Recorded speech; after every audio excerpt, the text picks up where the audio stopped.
Bueno, bueno, bueno, pues vamos a continuar con esta quinta conferencia anual. Vamos a dar inicio al primer panel. El primer panel se titula Multilateralismo Regional, Tendencias y Perspectivas. Tenemos el gusto de tener con nosotros a muy distinguidos ponentes.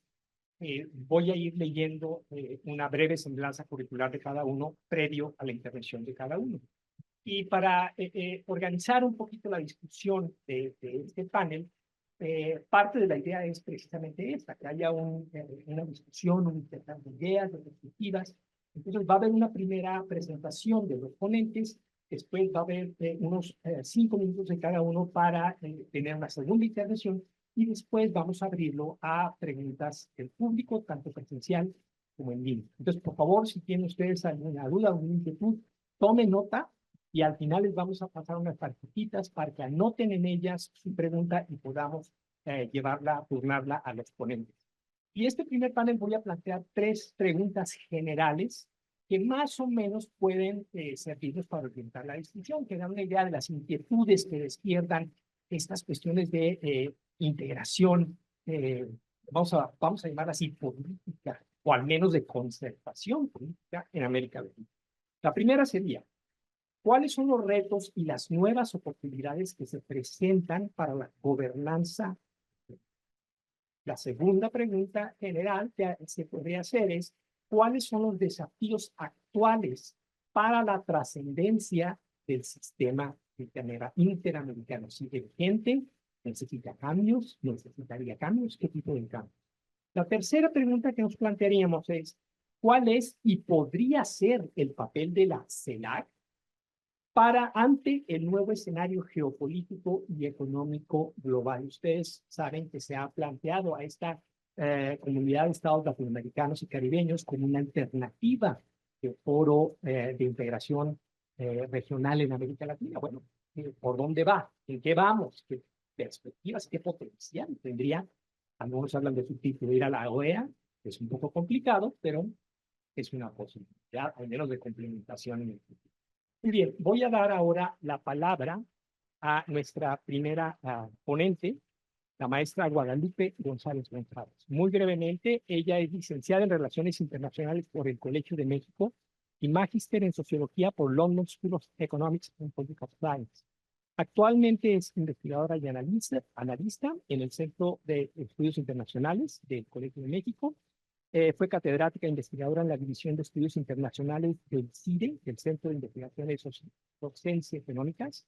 Es socia fundadora del Consejo Mexicano de Asuntos Internacionales, MEXI, y del Consejo de Relaciones Internacionales de América Latina, el RIAL.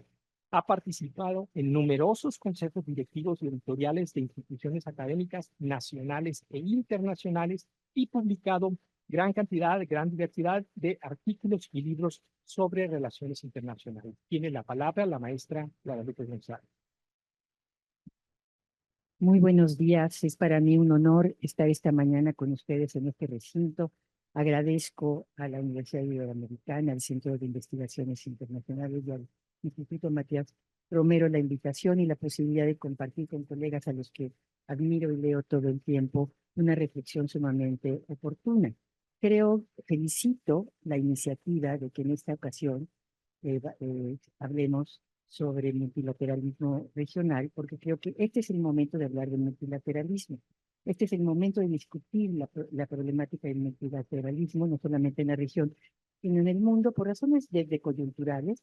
Simplemente en este momento está teniendo lugar la Asamblea General de la OEA, el 2024 y el 2025 van a ser cruciales para la reconfiguración del mundo. Está la elección en Estados Unidos. La decisión entre Biden y Trump va a tener muchas implicaciones en términos de posibilidades de cooperación y de concertación regional y mundial. Está también la elección en Venezuela, que en el 2019 pues, fue el nodo de la crisis y erosión de la OEA, y la tenemos aquí a la puerta. Y también va a tener implicaciones muy importantes. El G20 tendrá lugar en América Latina, en Brasil, este año. La COP30 tendrá lugar también en Brasil. el año que viene. Este año es la Cumbre del Futuro en septiembre. O sea, la agenda está muy cargada. Además, tenemos el hecho de que va a haber cambio a nivel de las secretarías generales de las Naciones Unidas y de la OEA, en donde ya hay una lista larga, y ahí ya vemos quiénes vamos a querer impulsar una primera mujer secretaria general de la OEA. Entonces, este es un momento particularmente oportuno, pero además yo quisiera hacer algunas precisiones de carácter conceptual que tienen que ver con que no solamente es la coyuntura, en el contexto de transición de poder y de fragmentación de la economía internacional, el multilateralismo regional adquiere un sentido estratégico que no tenía antes. Y es un instrumento de política exterior que vale más que nunca. Esa es, digamos, mi posición, sobre todo como mecanismo de contención de lo que ya mencionaba el embajador Ashentrup, ¿no? De una nueva era de proteccionismo en el mundo que ya llegó y de conflictividad en el sistema internacional, y América Latina es una región abierta al mundo que está siempre expuesta a estas situaciones. Mi propósito esta mañana va a ser eh, poner sobre la mesa una serie de generalizaciones. No voy a ser muy precisa porque los que saben y conocen muy puntualmente lo que ocurre en los distintos ámbitos son mis colegas, pero quisiera empezar hablando de, normalmente me da mucho gusto que la mesa se llame multilateralismo regional, porque generalmente en América Latina hablamos muchas veces de integración y de regionalismo o de regionalización. Y lo cierto es que estos conceptos, integración, regionalismo y regionalización, tienen una carga muy fuerte. Para empezar, tenemos aquí atrás la imagen del modelo europeo, que es un contexto completamente distinto al nuestro.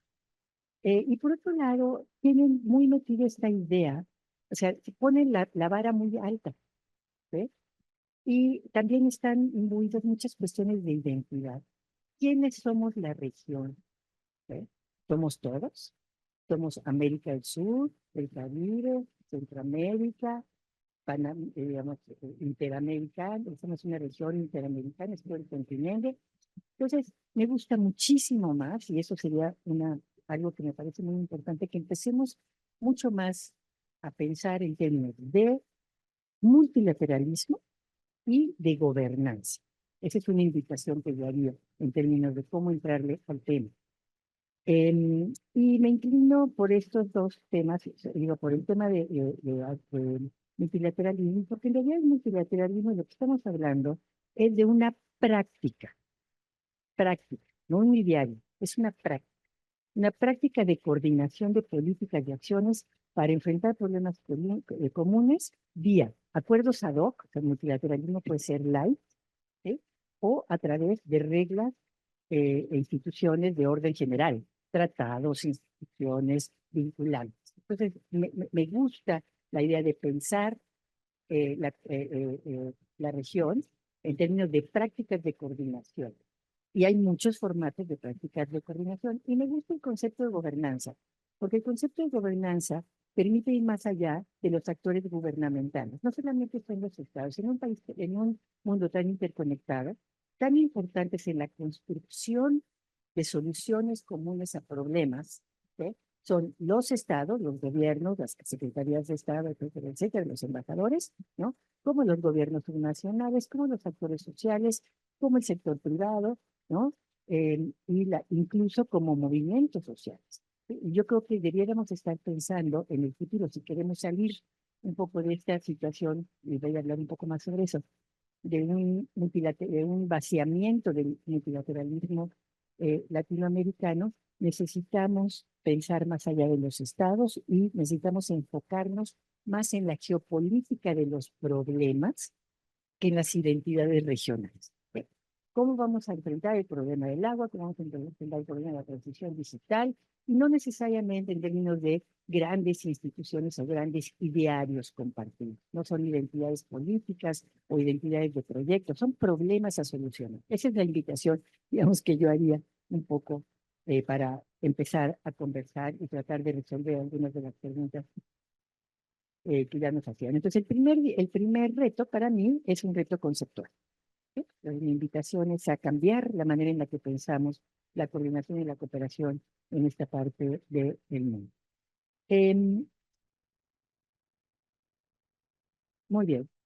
Quisiera también, además de esta parte conceptual, me parece importante recuperar el bagaje multilateral que tiene América Latina, porque es de ahí desde donde podemos construir, digamos, mejores instituciones y mejores reglas de coordinación.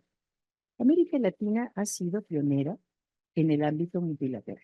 Recordemos básicamente que el primer sistema regional institucionalizado del mundo más antiguo es la Unión Panamericana, multipropósito. Entonces, aquí hay un legado que vale mucho la pena recuperar. Tenemos pues una tradición multilateral muy larga y consistente, yo diría que es la más larga y consistente del sur global. La OEA es el primer organismo regional también multipropósito de la posguerratoria. Somos la primera zona desnuclearizada, una zona de paz sin guerra interestatal, donde hay una tradición de solución pacífica de las controversias y algunas, somos de los mayores usuarios de las cortes, ¿no? Internacionales y los mecanismos de mediación. En el mundo hemos hecho aportaciones como la fórmula ARRIA, ¿no? Que ha modificado la forma en la que opera el Consejo de Seguridad, más recientemente el Acuerdo de Escazú, que es el primer, digamos, somos la primera región en vincular lo ambiental con derechos a la información, a la participación, a la protección de defensores del medio ambiente, al respeto a todos los indígenas y comunidades locales. Pues habiendo dado este tono optimista, vayamos a la realidad de dónde estamos. ¿Sí? ¿Dónde está el multilateralismo latinoamericano? Bueno, nuestro multilateralismo es un multilateralismo desordenado, que se ha construido a lo largo del tiempo por ciclos. El panamericanismo multiagenda de seguridad colectiva después de la Segunda Guerra Mundial, de los años 40 y 50. Luego el multilateralismo desarrollista, cerrado, cepalino de los 60 a los 80, con la LAC, la LADI. Luego el regionalismo liberal abierto de los 90 y parte de los años de este siglo. El posliberal, posteconómico contestatario, ¿no? Que siguió a la marea rosa, pero todos estos regionalismos o versiones distintas de multilateralismo estuvieron vinculados a modelos o idearios de desarrollo muy distintos y tuvieron agendas diferentes. Pero lo que ha ocurrido es que se han ido traslapando a lo largo del tiempo y ahí están todos, entonces tenemos un gran entramado. Y la problemática que tenemos hoy es que prácticamente todos, el multilateralismo panamericano, el desarrollista, el liberal abierto y el posthegemónico, ¿verdad? Del ALBA y de la UNASUR, están estancados y paralizados. ¿Sí? No han desaparecido, pero ahí está. Entonces, ese es un primer dato. Segundo dato es que nuestro multilateralismo es básicamente intergubernamental y eso es responsabilidad de los gobiernos, de los líderes políticos. Cuando hemos construido instituciones, no queremos, sí, enormes, preciosas, ¿no? Pero no queremos otorgarles autonomía ni técnica, ¿sí? Y mucho menos, ¿no? Decisoria. Entonces hay poca supranacionalidad en nuestro multilateralismo. La otra característica es que el multilateralismo latinoamericano se ha construido de arriba hacia abajo. Esto no ocurre en todos lados, necesariamente en todos los contextos históricos. Y es sobre todo un multilateralismo, y eso aquí le robo la idea a mi querido Tom Legler, presidencialista, en el sentido de que está muchas veces muy atado al papel de las diplomacias multilaterales. Y aquí esta cosa, este gusto, a veces ya fatigoso de las cumbres, ¿no? Y de los encuentros entre jefes y mandatarios, ¿no? Y de una diplomacia presidencial muy activa, pero muchas veces, digamos, muy conectada con proyectos políticos, ¿no? De ciertas coaliciones en el poder, pero muy desconectada a veces de los problemas de mediano y largo plazo. Y es que algo que se olvida es que el multilateralismo, por naturaleza, es un proceso de mediano y largo plazo. No es one shot, no es la foto en una reunión. Requiere paciencia, requiere tiempo, requiere capacidad diplomática transeccional, que trascienda los vaivenes de la política electoral, ¿no? Y ahorita lo que ha ocurrido es que no ha sido así, ¿sí? Más bien tenemos un multilateralismo que está atrapado en ciclos políticos, ¿no? Porque ha ocurrido, sobre todo en los últimos 10 años, ¿no? Que sí hubo una explosión del multilateralismo posthegemónico con la marea rosa, pero una vez que caen esos gobiernos, lo que hemos venido viendo son péndulos, ¿sí? Izquierdas, derechas, izquierdas de distinto tipo, pero además el péndulo se ha ido un poco más lejos, es decir, una política interna pendular que gira más, que está más polarizada. Y ahí estamos atrapados en la toma de decisiones porque no hay horizontes de mediano y largo plazo, que es lo que requiere la acción multilateral. ¿Okay?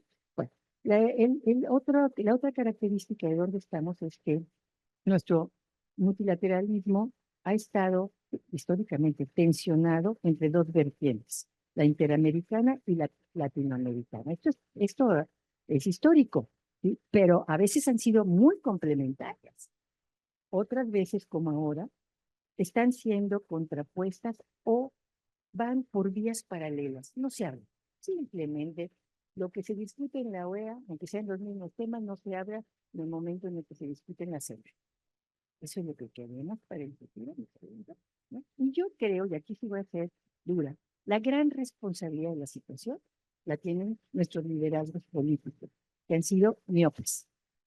Llámense, sean gobiernos de mayoría, gobiernos de minoría, de izquierda o de derecha, grandes líderes o líderes pequeños, han sido irresponsables internacionalmente. Esa es mi interpretación, ¿no?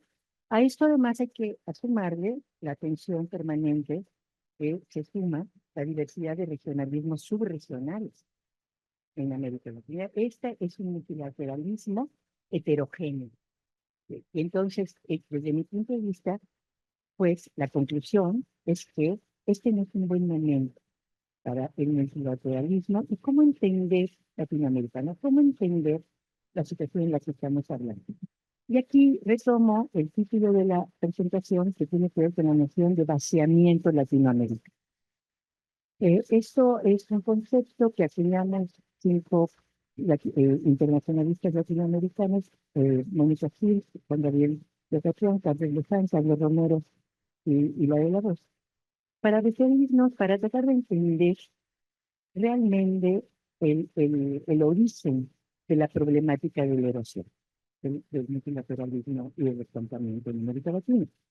Y tiene que ver con el hecho de que no solamente es una erosión que ocurra, ¿no? Porque la situación está muy difícil, porque hay crisis económica, porque ya no crecemos, ¿no? Porque hay polarización. No. Es un vaciamiento, el vaciamiento significa un abandono deliberado de la acción colectiva. Los líderes y los gobiernos latinoamericanos han decidido abandonar las instituciones y los mecanismos de coordinación, o se han ausentado de algunos. ¿Sí? Entonces, ese es un poco, digamos, el sentido. O han decidido no dotarles de una dirección. ¿Sí? Y gran parte de las discusiones que tenemos hoy obedecen, digamos, o tienen mucho que ver con quiénes deben estar o no deben estar sentados en la mesa. Es como volver al punto cero, si lo vemos desde la perspectiva de la que yo hablaba. Y esas son decisiones políticas, por eso hablo de la responsabilidad de los líderes internacionales, ¿no? Esto tiene mucho que ver con el hecho de que nuestros liderazgos están muy concentrados en política interna, ¿sí? Y toman decisiones de política exterior, están centradas en la política interna, no tienen una visión de la región, ¿sí? Y las decisiones de política exterior tienen sobre todo que ver con consideraciones de política interna. Entonces, ¿qué tenemos? Un comercio internacional, interregional a la baja, ¿sí? Hay disputas por las reglas y los principios en América Latina, cuestionamientos a la Carta Democrática, debemos tener o no una Carta Democrática, debe ser la democracia en temas selectivos, ¿no? Tenemos también visiones muy distintas del sistema interamericano de derechos humanos, hay toda esta polarización política en donde las extremas derechas, y ahí vemos a Milei con una agenda antigénero, ¿no? O a Bolsonaro también con una agenda antiderechos, ¿no? Y por otro lado, unas agendas de izquierda que son básicamente antidemocráticas para muchos efectos, ¿sí? Y hay también disputas en torno al derecho de asilo, en un entorno en el que hay la judicialización de la política al mismo tiempo que crece el crimen organizado. Entonces estamos en una situación francamente difícil. No voy a dar los datos de la parálisis o del estancamiento, pero sí voy a hablar, digamos, de cómo podríamos, de algunas rutas de salida, las perspectivas a futuro. Esta situación de disputa y de transición de poder hace que América Latina esté en el centro de la rivalidad entre Estados Unidos y Chile. Y esto es un acicate para la coordinación, ¿sí? Porque si no vamos a quedar entrampados, ¿sí? Y sin ningún tipo de instrumento. Por otro lado, el proceso de localización productiva sería mucho más positivo si lo pensáramos no a nivel nacional, sino a nivel regional y subregional. México tendría, por ejemplo, que estar pensando no solamente en términos de América del Norte, sino en términos de América del Norte, Caribe, Centroamérica, porque allí hay muchísimas posibilidades de compartir cadenas de valor. Entonces, esa, digamos, me parece que sería una manera de empezar a moverse hacia el futuro. Creo también que sería muy importante que debiéramos estar trabajando con el objetivo deliberado, explícito, no de buscar instituciones alternativas. Yo creo que el objetivo explícito debiera ser poner en sintonía al entramado de instituciones interamericanas, latinoamericanas y subregionales. Esta debiera ser sintonizar, articular, ¿sí?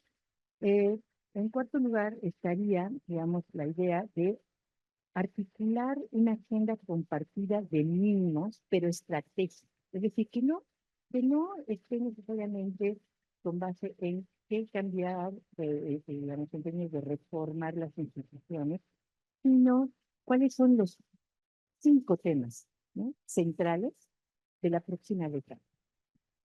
Y ahí menciono varios. Uno es el tema de la reducción de las desigualdades, la Agenda 2030, me parece que puede ser un derrotero importante. El otro es la agenda climática, en América Latina, sí, es parte del problema, pero es una parte importantísima de las soluciones climáticas del mundo. Y la otra, el tema de la migración y la movilidad humana, donde América Latina podría mostrarle al mundo, porque no vamos a ir a Europa a buscar modelos, peor modelo de manejo migratorio que allá, pero nosotros podríamos estar en un diálogo mucho más cercano. Y por último, digamos, buscar un anclaje social al multilateralismo, que esto ya se ha venido dando, movernos más hacia un multilateralismo de múltiples partes interesadas, ¿no? Y esta mayor incorporación de actores sociales en la toma de decisiones, porque los actores sociales van a continuar, los gobiernos pueden dar, ¿sí? Un último punto, me parece a mí que también hay que recuperar el papel de los funcionarios internacionales profesionales del sistema. Hay muchos. Cuando uno va a ver qué es lo que pasa a través de la CEPAL, el BID, las agencias de cooperación, es impresionante el bagaje que hay que recuperar. Gracias.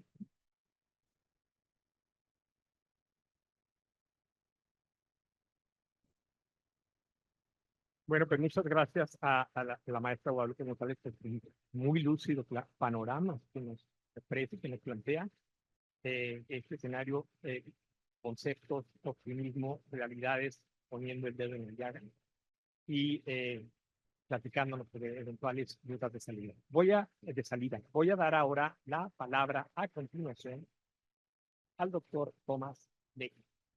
El doctor Tomás Beckler, por supuesto, él es licenciado. Adelante, adelante.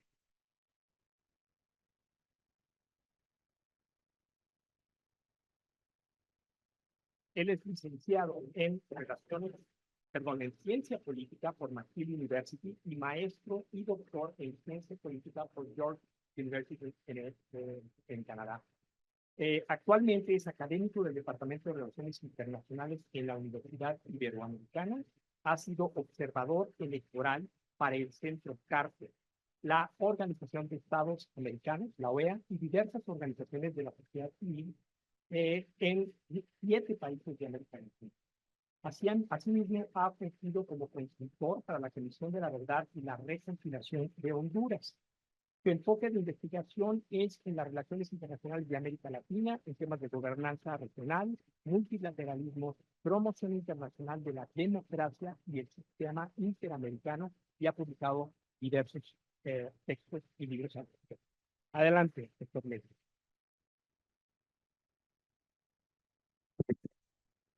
Bueno, muy buenos días. Quiero empezar una serie de agradecimientos. Lo más inmediato, muchísimas gracias, Miguel Ángel, por esta invitación de colaborar en este evento tan importante. Desde luego, el embajador Action Club y todo el equipo del Instituto Matías Romero por todo su trabajo para hacer posible este evento. Por nuestro lado, el Departamento de Estudios Internacionales, el director Luis González, la coordinadora Linda Gutiérrez. No quiero olvidar a nuestro querido estudiantado que vino aquí en grandes números. Muchísimas gracias. Mi asistente personal, Ana Karen Iniestra, van a ver en un segundo la maravilla que es su presentación PowerPoint. Muchísimas gracias. Ok. Vamos. Ok, mi presentación. A mí me toca hablar más específicamente sobre la OEA y el sistema interamericano. Voy a dividir mis comentarios en 3 partes. Primero voy a darles pues, un resumen muy rápido de qué se trata con este sistema y con OEA. Luego vamos a entrar en detalle en su estado actual, ¿no? Lo preocupante y lo alentador o lo prometedor. Y finalmente vamos a hablar un poco sobre cuáles son las implicaciones para la política exterior del nuevo gobierno de presidenta electa Claudia Sheinbaum. Ok, la OEA, el sistema interamericano, sabemos que es un sistema de raíces, proviene de fines del siglo XIX. Es un sistema que integra a casi todos los países del hemisferio occidental, y donde de manera muy importante vemos la importancia de las relaciones entre países de América Latina y el Caribe, con Canadá y Estados Unidos. A lo largo del tiempo, el sistema iba incorporando una serie de nuevas organizaciones regionales. Aquí los tengo enlistadas, desde la OEA hasta el Banco Interamericano de Desarrollo, la Comisión y la Corte Interamericana de Derechos Humanos, la Junta Interamericana de Defensa, muy importante, las Cumbres de las Américas. Algo que no está aquí también, el sistema también es responsable para el derecho internacional interamericano. Pues en términos de este estado de la OEA, el sistema interamericano, seguramente hemos escuchado una serie de problemas, retos y áreas de oportunidad. Podemos hablar de este problema prácticamente eterno de cómo financiar a la OEA de una manera sustentada y adecuada para sus funciones, sus mandatos y sus planes ambiciosos. Tristemente, hasta la fecha no se ha resuelto.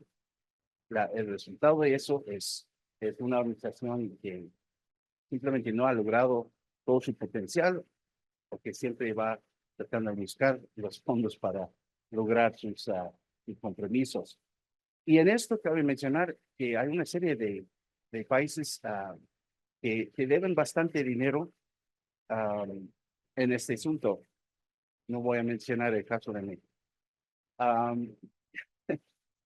Sabemos que la OEA, de manera muy importante, empezando a mediados de los 80, y en particular en los 90, y culminando con la Carta Interamericana Democrática, crearon lo que en su momento César Gaviria llamó un paradigma democrático solidario, en otras palabras, el régimen interamericano de promoción y protección de la democracia, que ha tenido sus éxitos, pero últimamente ha encontrado graves problemas y retos en intentar defender la democracia en distintos países, frente a una situación muy preocupante de cada vez mayor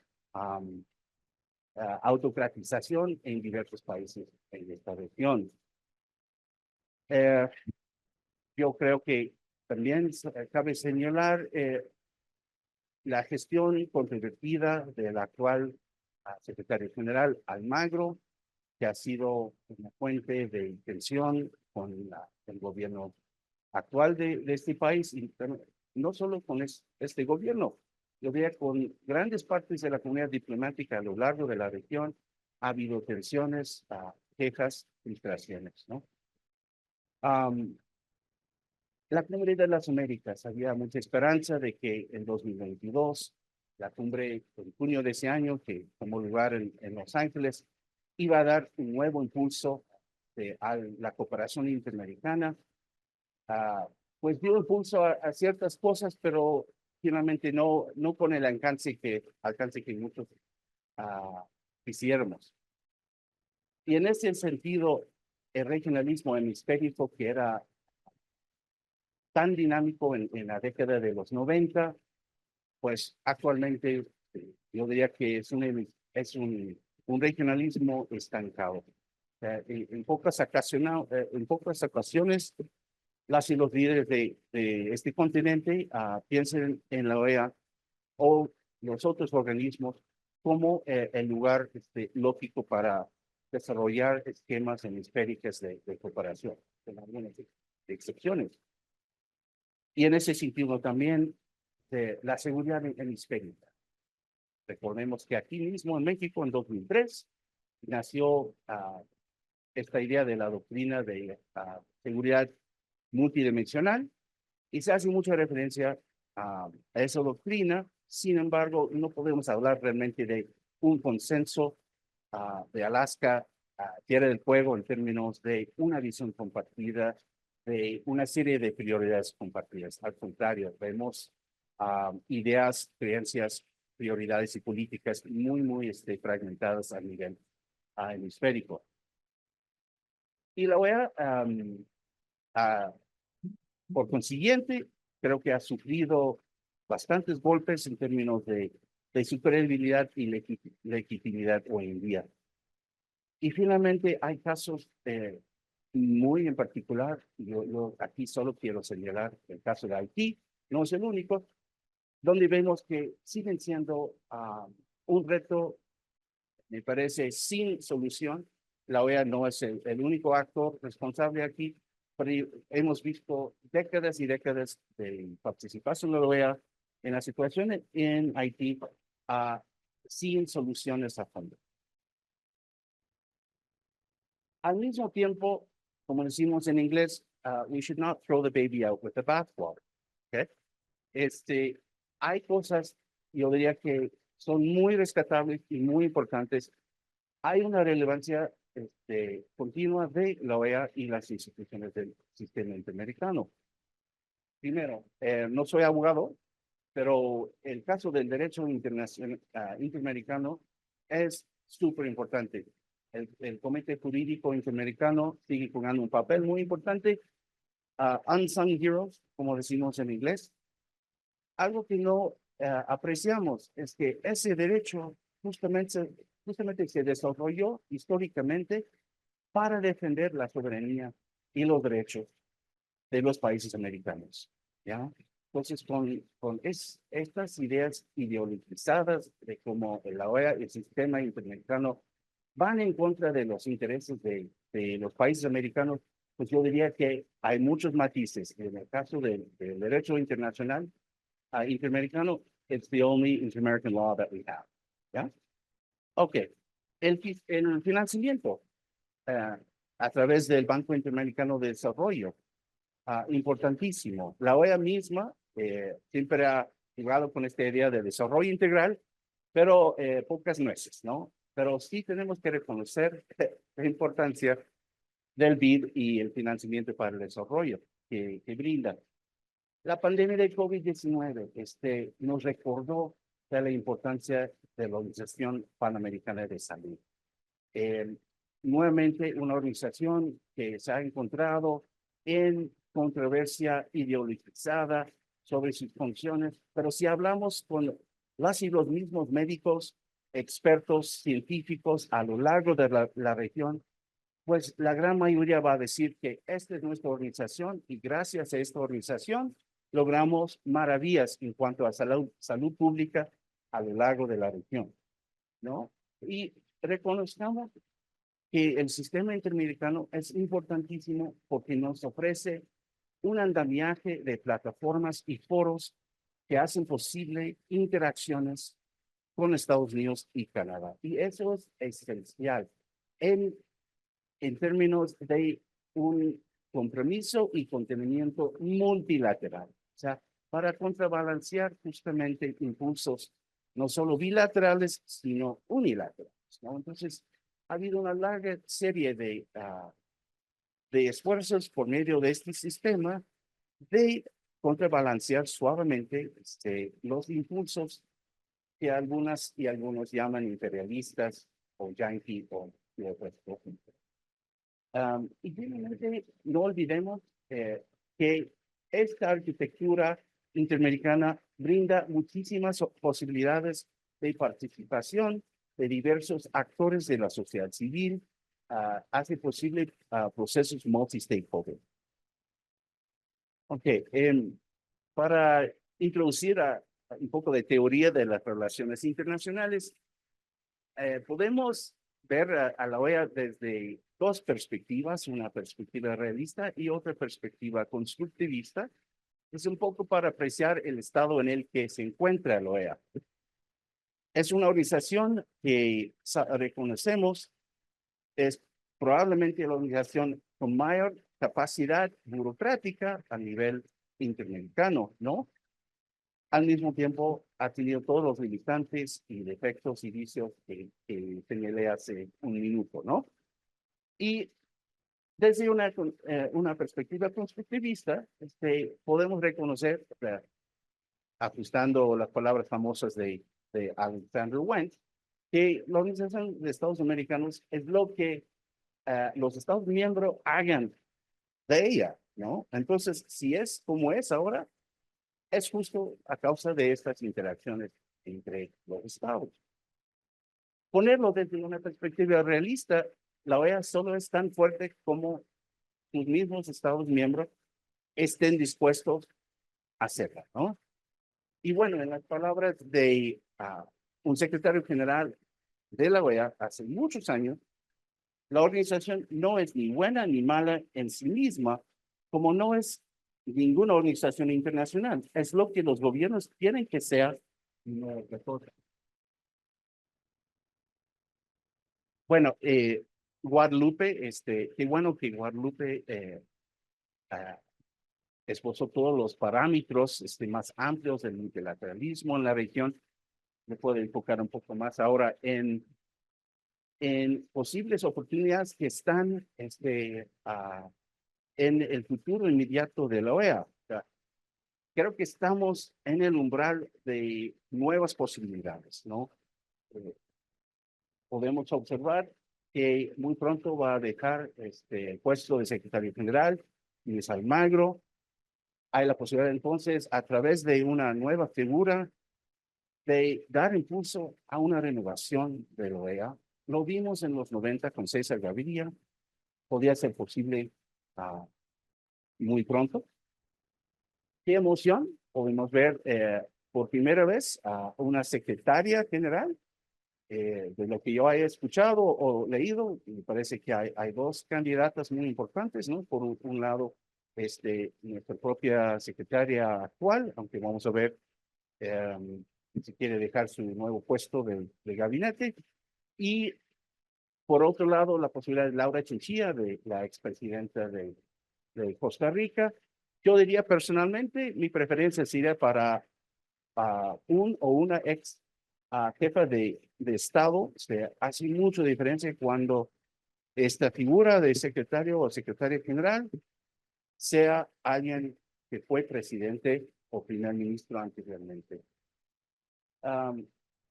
Y este nuevo cambio va a coincidir, obviamente, o va a converger con un cambio de gobierno aquí en México. No solo eso, un cambio que vamos a ver próximamente en Estados Unidos o una continuidad. Vamos a ver muy pronto, en 2025, la siguiente cumbre de las Américas en la República Dominicana. Importantísimo, ojalá que puede dar nueva vida a la OEA y el sistema interamericano en este entorno posiblemente muy diferente. Y no olvidemos, en 2026, la Carta Democrática Interamericana va a cumplir 25 años, entonces nos va a ofrecer otra posibilidad de reflexionar en cuanto a qué queremos de nuestra organización en términos de esa tensión histórica entre normas de soberanía, de no intervención, de autodeterminación, versus nuestra preocupación colectiva por la democracia y los derechos humanos en cada país miembro de la OEA. Ok. Hay ciertas tendencias geopolíticas actualmente en los próximos años que nos deben preocupar o que deben estar en nuestro radar colectivo. Yo diría, algo que hemos visto es, no obstante, cierta retórica y buenas intenciones, el liderazgo histórico de Estados Unidos sigue en tela de juicio. Todo esto, obviamente, se desarrolla en un entorno de una rivalidad geopolítica entre China y Estados Unidos. Me gustó cómo lo planteó Guadalupe. Nearshoring y friendshoring, sin duda, es algo muy importante en la agenda no solo de México, sino de los países más cercanos de Centroamérica y del Caribe. Hay un debate que hemos visto en los últimos años de cómo deben responder los países latinoamericanos y caribeños frente a este entorno geopolítico o alinearse y beneficiar de los frutos de nearshoring y friendshoring, o mantener como una relación de respeto, pero con cierta distancia y con insistencia de la autonomía de los países a través de esta visión de Jorge Heine y otros de la no eliminación activa, ¿no?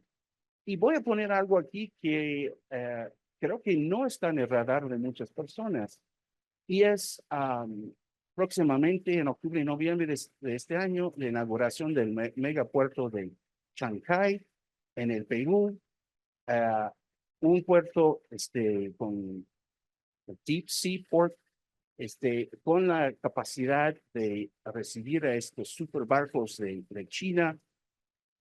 Podría transformar no solo el transporte y comunicaciones en la región, sino podría tener consecuencias económicas, políticas y geopolíticas que llegan hasta Lázaro Cárdenas y hasta Los Ángeles y San Francisco, sin mencionar al canal de Panamá. Entonces, hay muchos sís en esta pregunta acerca de Chancay, pero por ejemplo, si se conecta Chancay con esta ruta bioceánica o esta ruta interamazónica, del cual se ha hablado tanto en Brasil y en Perú, ya podemos ver una transformación de la región como lo conocemos. ¿Cuánto tiempo tengo?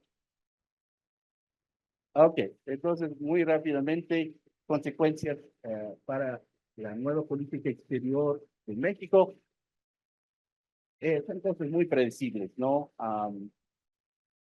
Aquí son cosas, yo diría, que quedaron pendientes o como medio cuestidas, y yo creo que deben ser prioridades y sigue diciendo el plan de desarrollo integral. O sea, la situación yo preferiría decir en Centroamérica que en el Triángulo del Norte.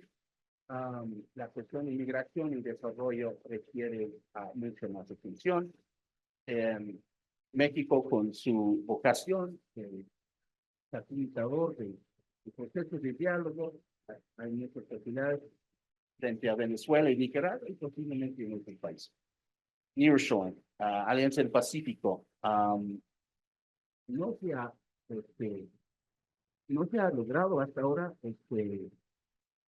darle un impulso más progresista a la agenda de Alianza del Pacífico, pero hay la posibilidad de darle esa gira al proyecto de integración profunda de la Alianza del Pacífico. La autosuficiencia sanitaria de América Latina y el Caribe, la cumbre de CELAC aquí en octubre de 2021, planteó este proyecto muy importante. Segundo piso. Bueno, eso es muy interesante, eso es lo que la inteligencia artificial se imaginó el segundo piso, nada que ver con el segundo piso que conocemos. Pero bueno, dice que todos queremos un liderazgo mexicano, no solo renovado, sino sustentado, ¿no? Migración, como ya se ha mencionado, la necesidad del liderazgo mexicano para desarrollar gestiones multilaterales que sean alternativas para la opción de la externalización de fronteras de Estados Unidos. México-Brasil. Hubo un evento la semana pasada en Brasil para explorar justamente este factor. Ojalá que haya llegado un momento de un reacercamiento o reaproximación entre los países. CELAC versus OEA, simplemente voy a terminar con a lo mejor podemos abordar esto en la discusión. Yo creo que no es una situación de o la OEA o CELAC, sino caso por caso. Ambos son elementos esenciales en un andamiaje institucional multilateral a lo largo del hemisferio occidental, América Latina, América. Muchas gracias.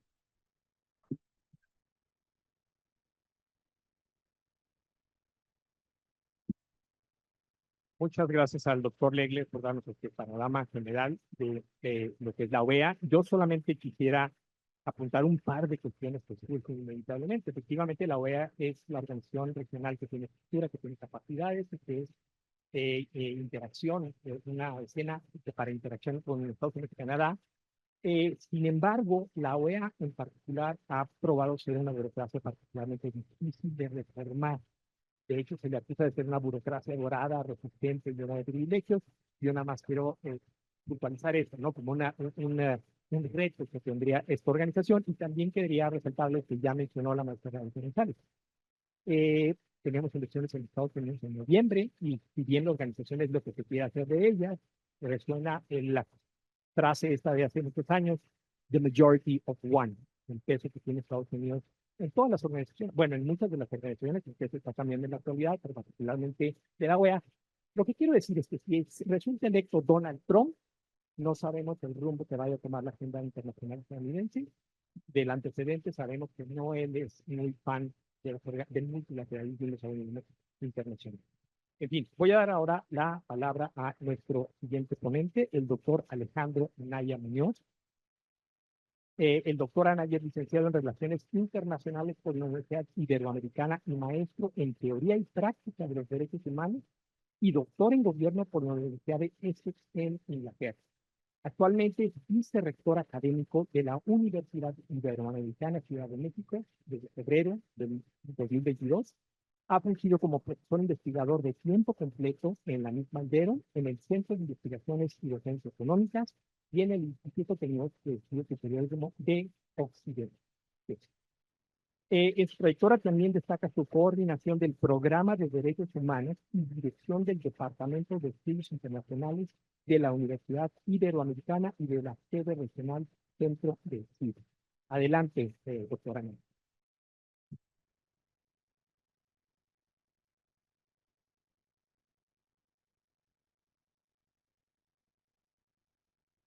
Bueno, voy a ir empezando. Voy a ir empezando si les parece.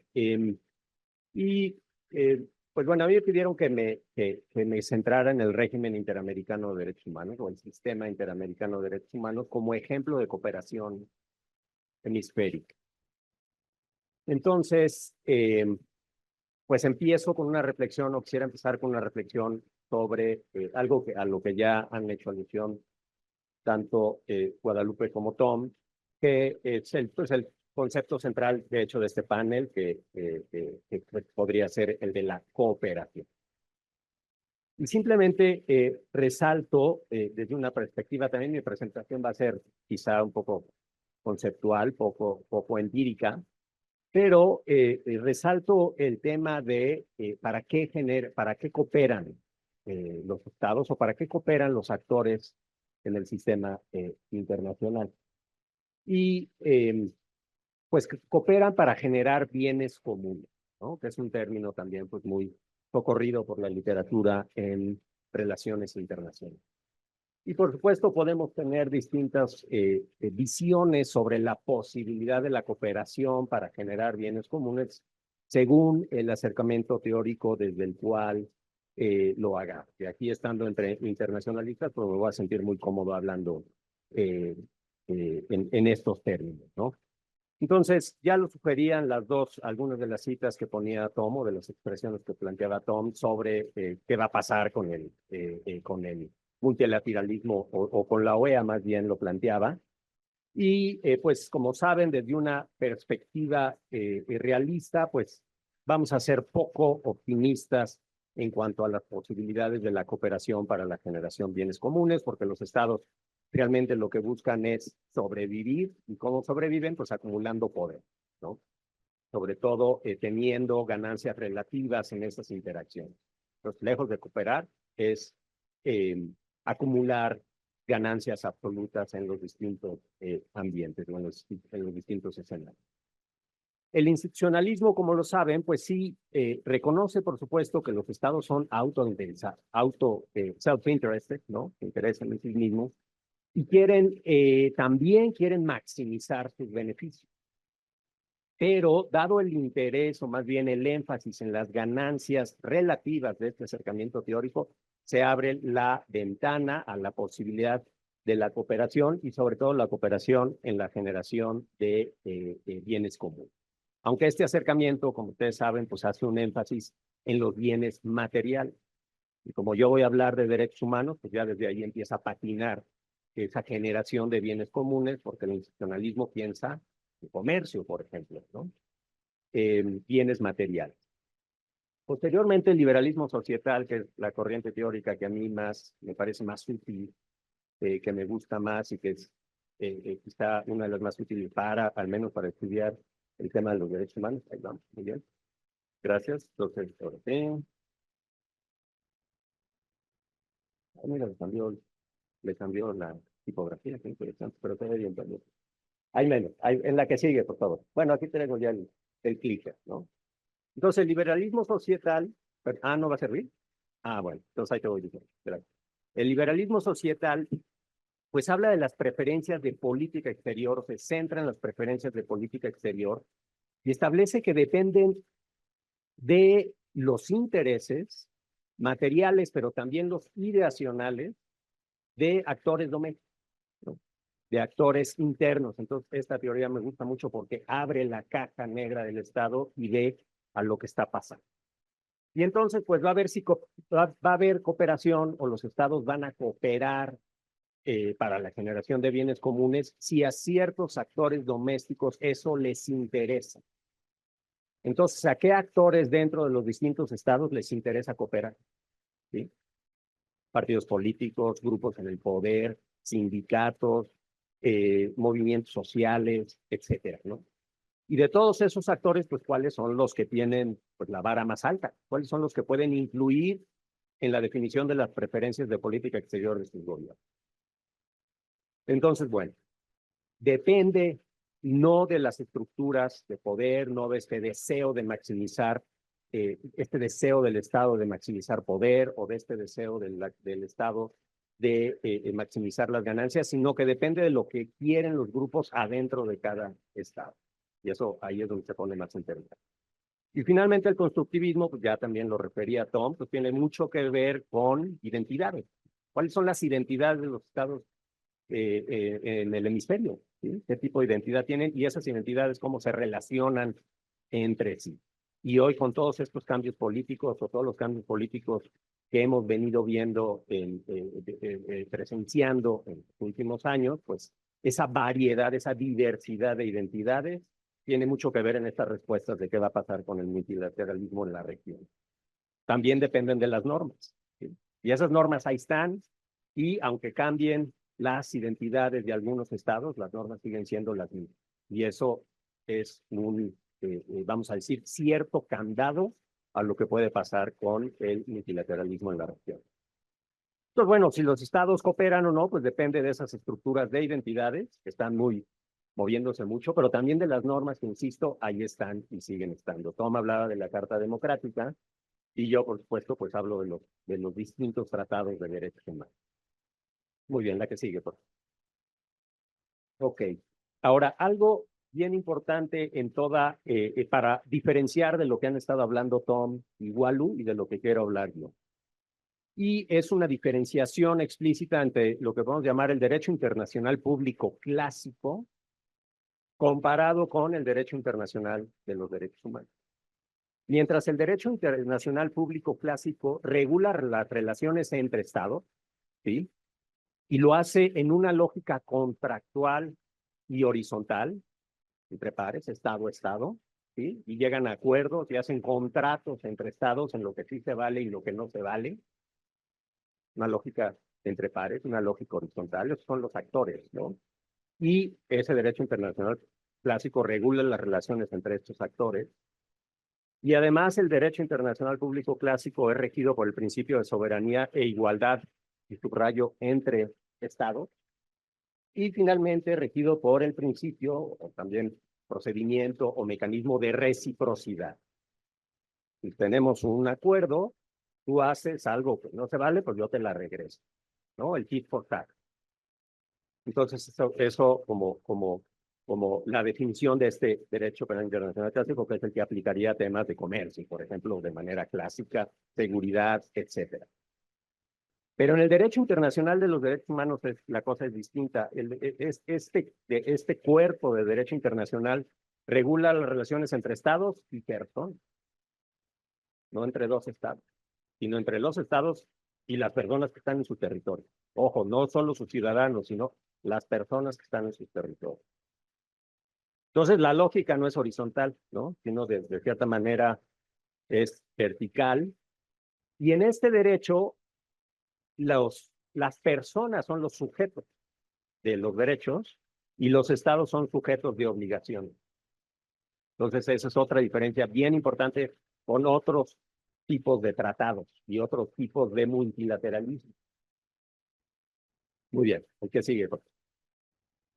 Entonces, en este mismo sentido, aquí un par de citas de dos opiniones consultivas de la Corte Interamericana de Derechos Humanos. Los tratados en derechos humanos, y aquí viene la cita, están orientados más que a establecer un equilibrio de intereses entre estados, este subrayado es mío, están orientados a garantizar el goce de derechos y libertades del ser humano. Esa es la opinión consultiva, como ven, las primeras, muy viejitas, 1982. La segunda cita, los tratados modernos sobre derechos humanos en general y en particular la Convención Americana no son, ¿sí? No son tratados multilaterales de tipo tradicional, concluidos en función de un intercambio recíproco de derechos entre estados, para el beneficio mutuo de los estados contratantes. Entonces, bueno, todo esto para subrayar esta diferencia que a mí me parece importantísima cuando estamos comparando distintos componentes del multilateralismo en la región. La que sigue, por favor. Entonces, un poquito, esta es mi intento por representar esto esquemáticamente. No sé si va a funcionar muy bien, pero en el derecho internacional clásico, ahí está mal, es DIP, Derecho Internacional Público Clásico, estamos hablando de relaciones entre estados, que pueden ser mediadas, yo estoy hablando de régimen internacional, ¿no? Pero podríamos poner ahí cualquier organización o podríamos poner el multilateralismo. Entonces, esas regiones entre pares son filtradas y son facilitadas, teoría, o más bien por la institucionalidad internacional. para que sí cooperen, ¿no? Para eso sí, para eso existe todo este multilateralismo, para propiciar que los estados cooperen. Bueno, y en el derecho internacional de los derechos humanos no es esa la lógica, como ya decía, sino que tienes distintos estados arriba que sí sí se relacionan entre ellos, pero la vinculación principal o la mediación principal es entre esos estados y las personas.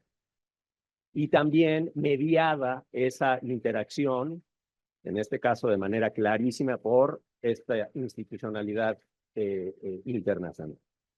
Entonces, bueno, eso como les decía, es mi intento de poner esto como que en un dibujito. La que sigue, por favor. Rápidamente, conceptos. En lugar de multilateralismo, estoy hablando de régimen. Ya podemos después reflexionar en qué se parecen y en qué no. Pero un régimen, sobre todo hablando en temas de derechos humanos con internacionalistas, a mí me parece muy importante retomar el concepto de régimen, porque normalmente se les dice los sistemas, el sistema interamericano de derechos humanos, el sistema europeo de derechos humanos, el sistema universal de derechos humanos. Para un internacionalista, sorry, eso es un sacrilegio, porque tenemos nuestro concepto, que es mucho más rico que la palabra sistema, que está ahí, el sistema, refiere a otra cosa. En relaciones internacionales tenemos un concepto que es el concepto de régimen, y es el que yo insisto que es el que los internacionalistas y las internacionalistas tenemos que usar si vamos a hablar de este tipo de cosas. Bueno, pero eso es una especie de necedad. Pero bueno, ustedes conocen bien la definición de régimen, no voy a detener ahí, la que sigue, por favor. Y entonces en derechos humanos, al final de cuentas, los regímenes se materializan en normas y en órganos. Eso es lo que está detrás de un régimen, ¿sí? Normas y órganos. Y en el hemisferio, o bueno, en el sistema, ya ven, hasta yo mismo en el régimen interamericano, tenemos un montón de normas plasmadas en estos tratados. La Declaración Americana de Derechos y Deberes del Hombre, la primera, antes de la Declaración Universal, se adoptó la Declaración Americana de Derechos y Deberes del Hombre. Algunos meses, pero antes. La Convención Americana sobre Derechos Humanos, ahí sí ya no. Europa, mucho más temprano, tuvo su tratado, no su declaración, sino su tratado de derechos humanos. Y bueno, después, conforme ha pasado el tiempo, están en orden cronológico la Convención Interamericana para Prevenir y Sancionar la Tortura, el Protocolo de San Salvador, que son los derechos económicos, sociales y culturales, la Convención Belén do Pará, que ustedes la conocen muy bien, en fin, desaparición forzada de personas, prevención de la discriminación contra todas las personas con discapacidad, luego las convenciones sobre intolerancia, racismo, discriminación y la Convención de Personas Mayores. Ahí están todas las normas, ahí están los derechos y las obligaciones, ¿no? De los actores del este espacio internacional en el que vive todo esto, ¿no? Y los órganos, pues ya todo el mundo también la conocen, a la Comisión y a la Corte.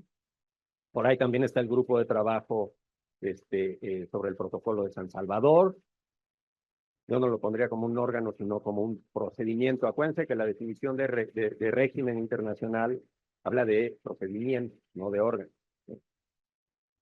Pero en el ámbito de los derechos humanos, esos procedimientos están en su mayoría muy institucionalizados y son propiamente órganos, la Comisión y la Corte.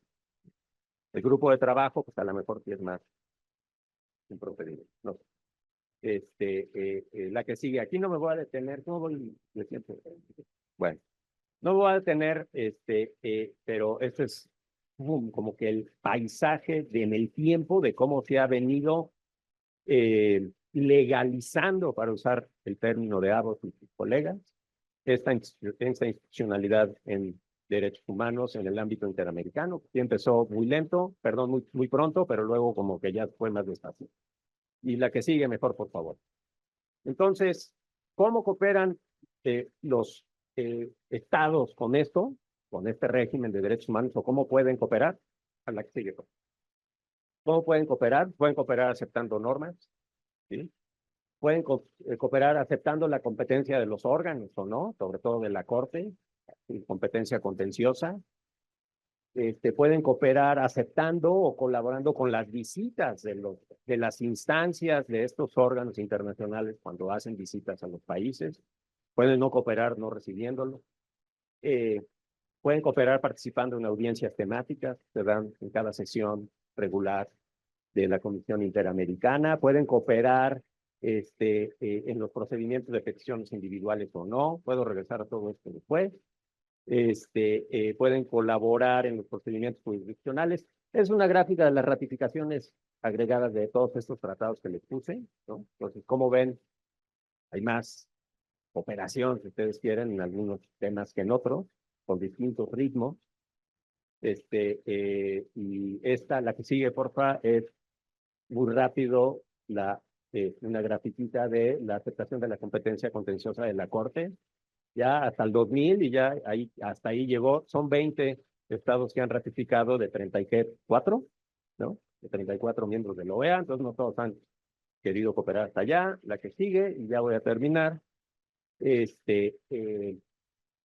¿cómo pueden cooperar con el régimen internacional también los estados? Pues proponiendo o coproponiendo nuevos marcos normativos, qué tanto lo hacen, qué tanto no lo hacen, proponiendo o apoyando el fortalecimiento de los órganos. 2012, 2011, algunos de nosotros nos acordamos de cómo hubo una ofensiva de varios estados para poder debilitar a la Comisión Interamericana lo más que se pudiera, y ahí México y Colombia salieron un poco al quite, ¿sí? A defender a la Comisión. Y pueden contraer con dinero, ¿no? Es lo que también ya decía Tomás, las contribuciones para estos órganos internacionales, que creo que es la última gráfica que tengo. Si le das clic a la siguiente, y ya con esto termino. Y pues bueno, de este lado son las contribuciones voluntarias a la Comisión Interamericana y de aquel lado a la COP. Entonces a veces cooperan más. Hay años en que los estados cooperan más que otros, y por supuesto hay estados que cooperan más que otros, que podrían decir. Pero bueno, aquí la dejo.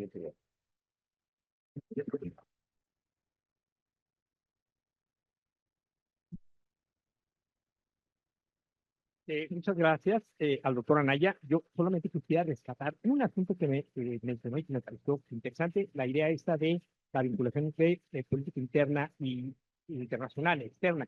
Me recordó un libro de hace algunos años del profesor Robert Putnam, W.H. Diplomacy, diplomacia de doble filo. Pero por otro lado, y es una manera de, por supuesto que es importante este vínculo que hay entre la política interna y externa, pero también la persona, la maestra Guadalupe González nos recordó a veces por estar demasiado preocupados por la política interna, descuida o se desfigura lo que es la política internacional. Entonces hay que tener un balance entre las cosas para que me pareció sumamente interesante. Bueno, cedo ahora la palabra a la doctora Mariana Aparicio Ramírez. Ella es licenciada en Relaciones Internacionales y maestra en Sociología por la Universidad Iberoamericana y doctora en Ciencias Sociales con mención en Ciencia Política por la Facultad Latinoamericana de Ciencias Sociales, FLACUNED. Actualmente es profesora investigadora del Centro de Relaciones Internacionales de la Facultad de Ciencias Políticas y Sociales de la UNAM. Es miembro del Consejo Académico del Departamento de Estudios Internacionales de la Universidad Iberoamericana, y su enfoque de investigación se centra en las consecuencias políticas del comercio internacional asimétrico, la integración económica regional en América Latina, la política comercial de Estados Unidos, la relación de Estados Unidos con América Latina y la diplomacia económica de China. También las relaciones América Latina-China y metodología de dicta de relaciones internacionales. Le doy la palabra a la doctora Aparicio Ramírez. Adelante.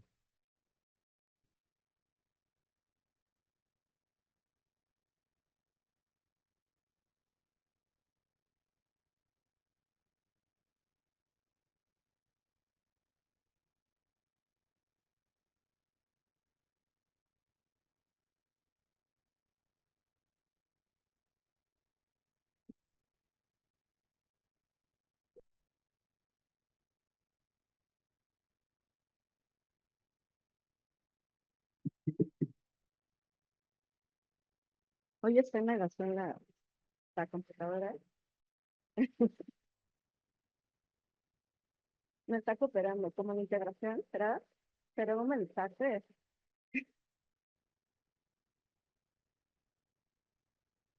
Bueno, igual si quieren voy empezando, porque igual tenemos el tiempo. Buenos días a todas y todos. Saludos al doctor Alejandro Anaya, vicerrector académico de la Ibero, miembros del Cuerpo Diplomático acreditado en México, miembros del Servicio Exterior Mexicano y la Cancillería, colegas, estudiantes.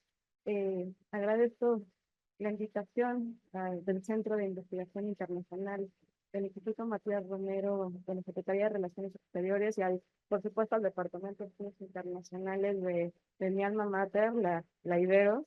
En especial agradecer el trabajo del doctor Miguel Ángel Valverde y del doctor Thomas Legler y a sus equipos. No es fácil hacer ese tipo de eventos y tener, por supuesto, una gran audiencia. Pues para estar con ustedes el día de hoy reflexionando sobre el multilateralismo regional, y a mí me tocó uno muy difícil, debo decir, hablar de la CELAC. Pero también para mí la investigación y la docencia y estar en la academia implica un trabajo diario con mis estudiantes, con los estudiantes de la Facultad de Ciencias Políticas y Sociales de la UNAM, específicamente a los jóvenes asociados al Observatorio de la Relación Binacional México-Estados Unidos, de la cual tengo el honor de ser la coordinadora.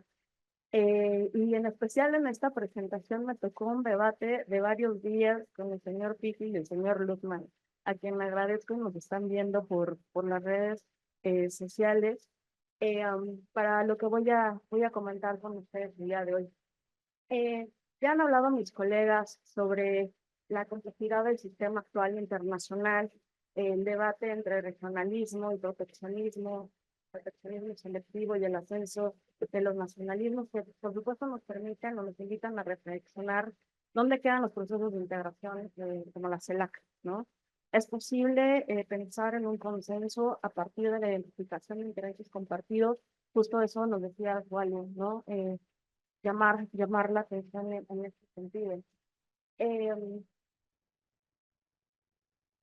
A ver, entonces yo voy a desarrollar mi presentación en algunos puntos en particular, sobre todo recordar un poco la historia de la CELAC, estos vaivienes de desarrollo explosivo y después empantanamiento y hasta a veces olvidarnos un poco de ellas. ¿Cuál es la participación de México en la CELAC? La importancia de la presidencia por que este país tiene la presidencia presente, le influye muchísimo en cómo este proceso de integración puede o no particular a la región en su conjunto. Dos foros y diálogos de concertación política extrarregionales en la Unión Europea y, por supuesto, China. Y preguntarme, a mí me dijeron que hablara sobre la CELAC como alternativo para la integración y yo solamente tenía signos de interrogación. No tiene que ver con mi visión negativa, ¿no? O pesimista respecto al tema, pero sí que vale la pena preguntarse. No, la CELAC, integrada por 33 países de América Latina y el Caribe, es un organismo intergubernamental regional que tiene como antecedente el Grupo de Río y la Cumbre de América Latina y del Caribe. La creación de la CELAC fue impulsada allá en el 2010, en Playa del Carmen, ¿no? En este país. En el marco de la Cumbre de la Unidad de América Latina y el Caribe. El objetivo en aquel momento, como todo proceso de integración en América Latina, tiene que ver como la generación de mecanismos para promover el desarrollo de los países latinoamericanos. La CELAC entonces es un mecanismo de diálogo y concertación política, y acá es interesante, y quiero recalcarlo, diálogo y concertación política, diferencia a contrapelo de otros procesos de integración regional, que es la segunda mesa de la cual mis colegas van a conversar. Este tiene como objetivo, ¿no?, el diálogo y la concertación política cuando esto es posible y cuando se identifican temas. Y algo más importante todavía, que tienen muchos de nuestros esquemas de América Latina. Toda la toma de decisiones se basa a partir del consenso, y eso es un gran tema, ¿ah?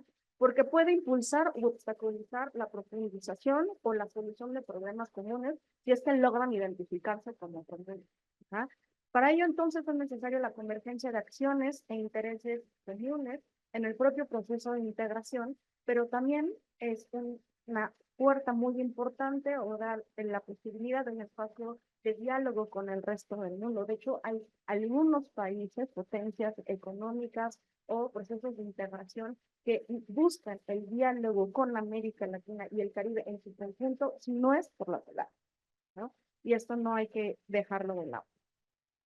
Desde la cumbre fundacional en Venezuela en diciembre del 2011, la CELAC ha mantenido reuniones del 2013 al 2017, con un impasse del 2018 hasta que México obtiene la presidencia por ejemplo en el 2020. Justo en la sexta cumbre en la Ciudad de México en septiembre de 2021, marcando entonces la reaparición de un mecanismo en el escenario regional. El 2022 se continuó el trabajo en Buenos Aires, pero ahora hemos tenido recientemente en el 2023 el foro el foro Unión Europea CELAC y se espera tener la reunión con China CELAC en este año, ¿no? No abordaré los aspectos teóricos que implica la integración latinoamericana, sobre todo porque en esta sala tenemos a los grandes autores y autoras sobre la teoría de integración, entonces no quiero meter la pata, pero a quienes yo por supuesto respeto y admiro muchísimo, que nos permiten pensar, ¿no? Desde los ciclos de la integración, la teoría de la resiliencia, de la integración latinoamericana, entre otros, pero lo que sí quisiera señalar para propósitos de esta reflexión, lo cual resulta importante identificar que los procesos de integración son aquellos procesos de integración que tienen como objetivo la integración económica, ¿ah? Como una palanca para el desarrollo. Y por otro lado, están otros procesos de integración de diálogo y concertación política, como es el caso que hoy me toca conversar. Sin embargo, en ambos tipos de integración, lo político y el contexto internacional influyen para su desarrollo. Ya han hablado sobre cómo la integración en la región tiene que ver con los vaivienes de los presidentes, ¿no? De la importancia de quién ocupa la presidencia, si el agua o la rosa viene, si los péndulos, ¿no? De derecha, izquierda, populismo, nacionalismo, entran en los procesos de integración. Pero, digamos, aquí hay algo interesante y es el liderazgo regional. Si nos quedamos en términos de la diplomacia en términos de las relaciones entre los estados. Por supuesto que si pensamos en la CELAC, pues el liderazgo, la pérdida del liderazgo regional, en específico en América del Sur, ¿no? Sometiéndose a esta parálisis que ya les hacía referencia en 2018 y 2020.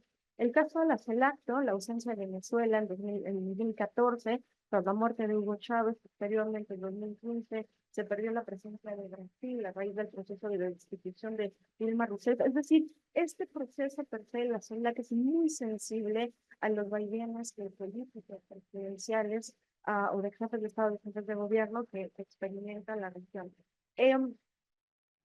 Hay algo que está, ¿no? Latente y tiene que ver en la reprimarización de nuestras economías, ¿no? A raíz de esta dependencia de América Latina, los mercados internacionales, pero también, y un tema que ya se ha conversado en esta mesa, tiene que ver con instituciones débiles, ¿no? Que no promueven los mecanismos de la integración en la región. Y aquí está el eterno debate entre la integración flexible, ¿no? Como propuestas de integración que nos van a conversar sobre Alianza del Pacífico en el caso, o aquellos que son, ¿no? Bien nos decía la OEA, que pareciera que es una burocracia casi intocable. Entonces, tenemos estas dos tendencias muy fuertes, pero digamos, acá vale la pena preguntarse, en el caso de la CELAC, pregunta, el principal objetivo es alcanzar la concertación política en la región con el fin de proyectar América Latina y el Caribe en su conjunto hacia la inserción de los mercados globales. ¿Ese es el objetivo?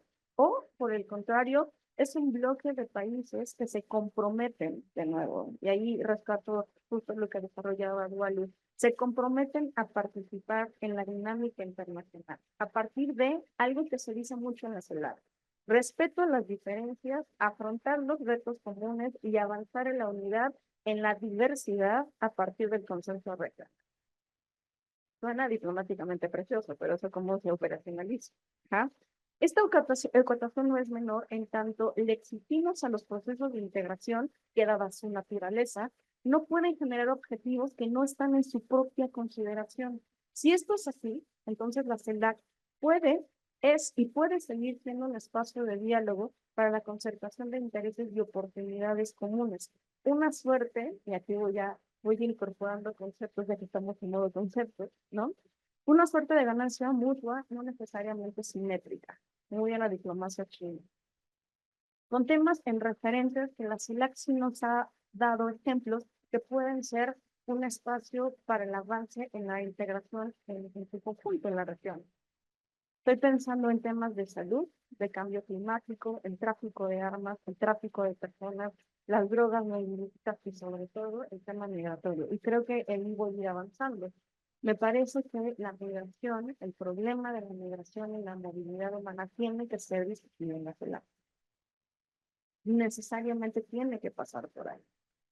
Ahora bien, como ya he mencionado, ¿no? La atracción de la CELAC se impulsa en Playa del Carmen. Pero sin lugar a duda, estamos hablando de la CELAC por la presidencia pro tempore que tuvo México en tiempos de pandemia, ¿no? Y ahí el liderazgo de este país fue muy importante, sobre todo para articular consensos y busca de soluciones en la región con su conjunto. Entonces, podemos decir que en este momento específico podemos considerarlo un caso de eso. El 8 de enero del 2020, México asumió esta presidencia pro tempore y, digamos, aunque la mayoría de los encuentros tuvieron una preocupación principal, la pandemia del COVID-19, podemos destacar, ¿no? Entre otras, la reunión ministerial virtual sobre ciencias de la salud en marzo del 2020, entre otras cosas. La Declaración de Ciudad de México en 2021 rescata los fundamentos que tuvieron en la segunda cumbre de la CELAC, celebrado en La Habana, ¿ah? Que tenía que ver con qué? Con relaciones interestatales, contribuir a un clima de respeto mutuo y fomento de confianza entre los Estados miembros, un llamado, ¿no? A que se respeten los postulados dirigidos a la solución de controversias por medios pacíficos. Eso valdría la pena recordarlo hoy, ¿no? No voy a decir ejemplos en sentido, ¿no? Y el reconocimiento del derecho de los estados a tener su propio sistema político, económico, social y cultural como base indispensable para fomentar la paz y la armonía en la región. También fue muy importante los resultados en tema de COVID, ¿no? El llamado global a las vacunas considerado como bienes públicos globales, ¿no? Bien nos decías, Alejandro, la importancia de los bienes públicos globales, perdón. A la par de incentivar la democratización de su producción y distribución, la CELAC fue muy importante en este sentido que se fue, ¿no? Estableciendo en otros espacios del sistema multilateral.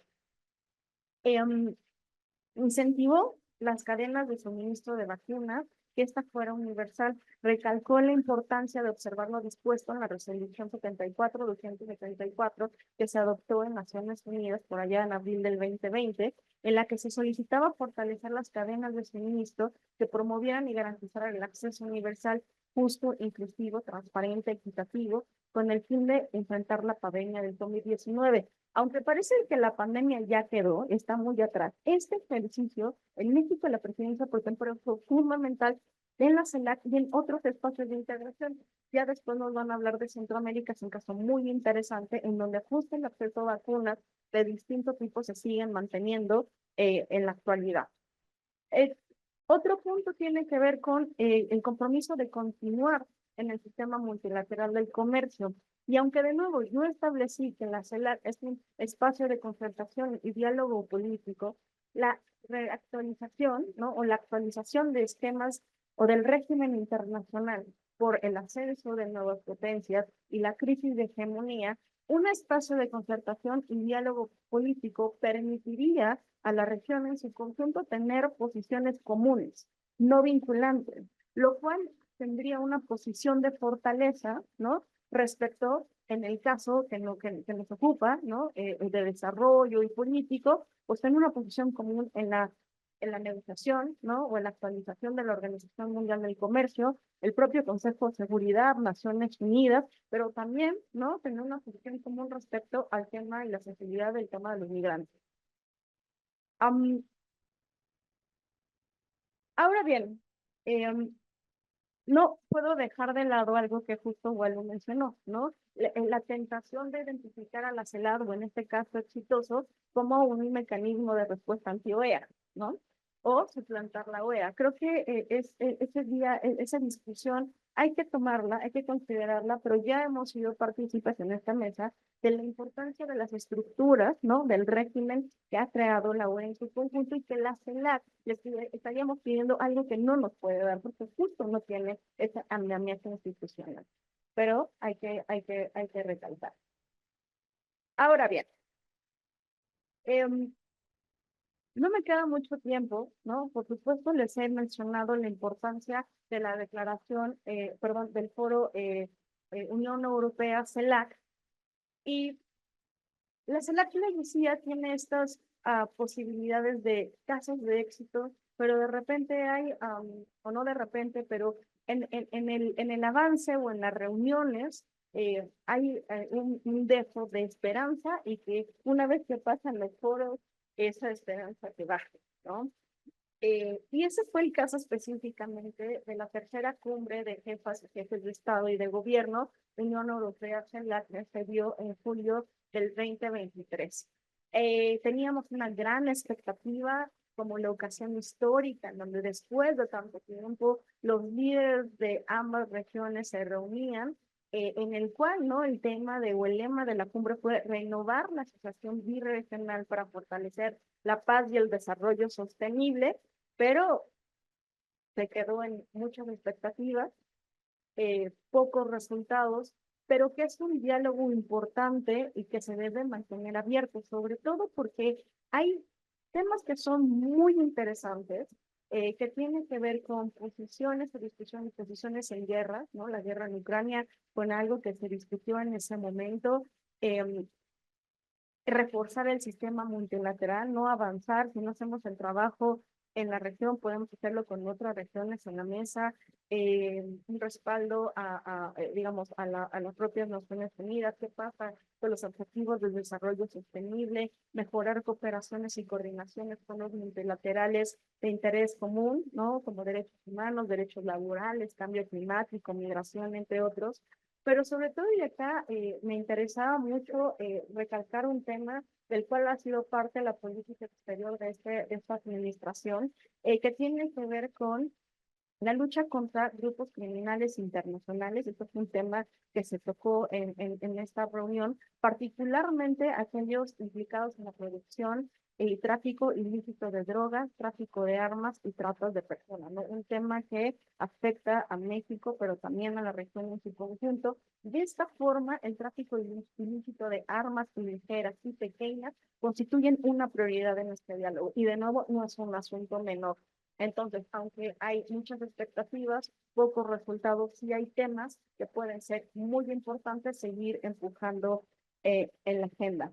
Y finalmente, sí tengo que hablar de la oportunidad que implica la República Popular en este diálogo que tiene con la CELAC. Dice que se me acabó el tiempo, pero puedo tomar 2 minutos. Sobre todo porque este año se cumple el 10 años del foro China CELAC. China fue muy importante para este diálogo, no solamente en términos de cooperación, en términos económicos, cooperación en infraestructura, en medicamentos.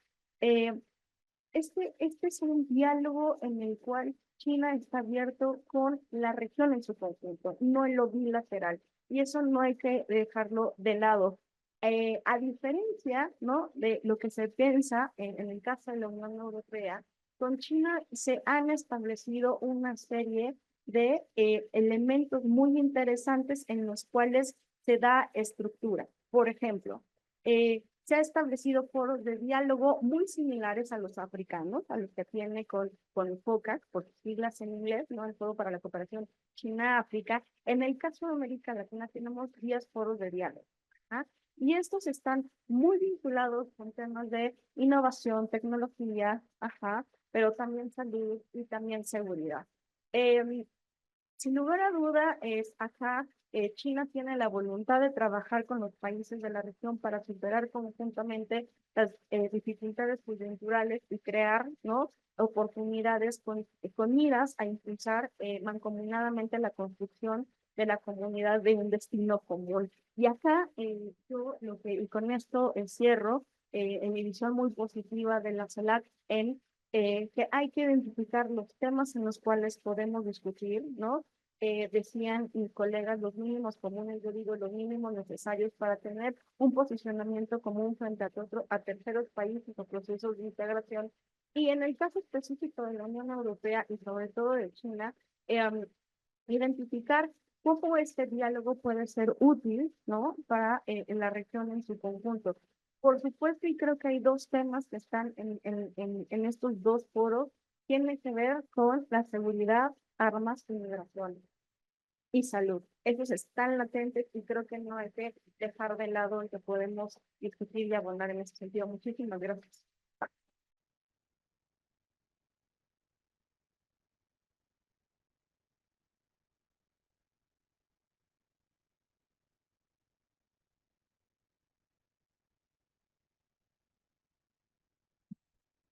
Muchísimas gracias a la doctora Aparicio.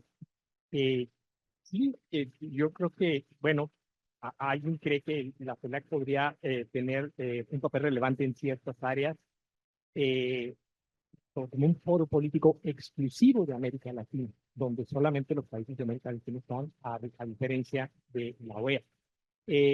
Por supuesto que podría pretender en algún momento presentar una especie de posición unificada o al menos coordinada de la región dentro de lo que ahora se denomina como Sur Global. Y aquí va a ser muy importante, y ya lo resaltaban por ahí, la relación entre Brasil, el papel que desempeñe Brasil y México también. Los dos países van a tener un papel fundamental en qué expectativas podemos tener de la CELAC, quizá un poquito más de Brasil, pero en fin.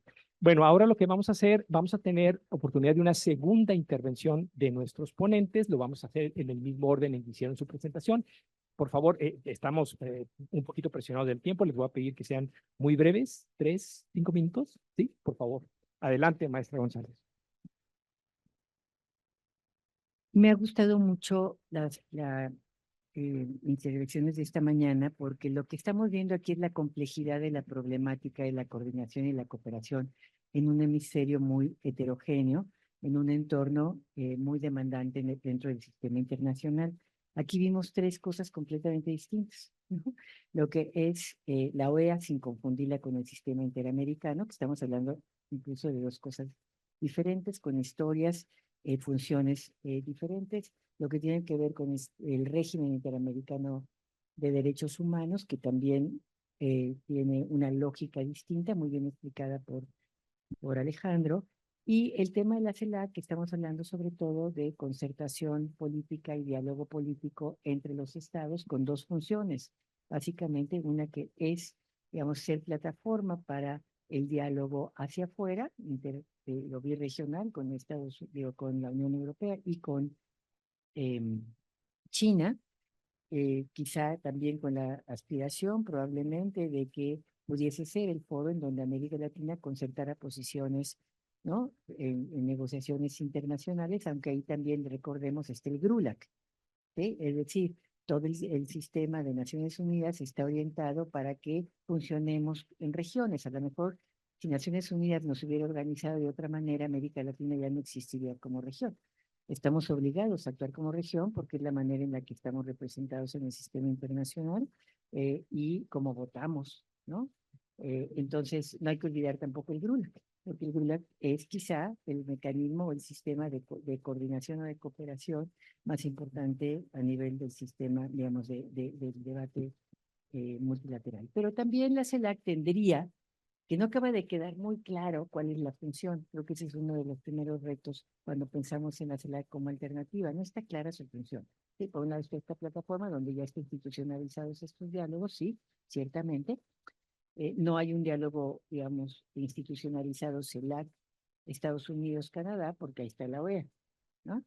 Pero bueno, pero hay otra vertiente, que es la vertiente de coordinación hacia adentro. O sea, Yo hablaba que uno de los problemas que tenemos en el multilateralismo latinoamericano es que no tiene una unidad o un eje institucional central como lo tiene, por ejemplo, la Unión África con la Unión Africana y que le permite pues decir, a ver, quiero tener una representación y un asiento como región en el G20. América Latina tiene 3 asientos, pero no tenemos, imagínense el pleito de quién va a representar a la región allá, ¿no?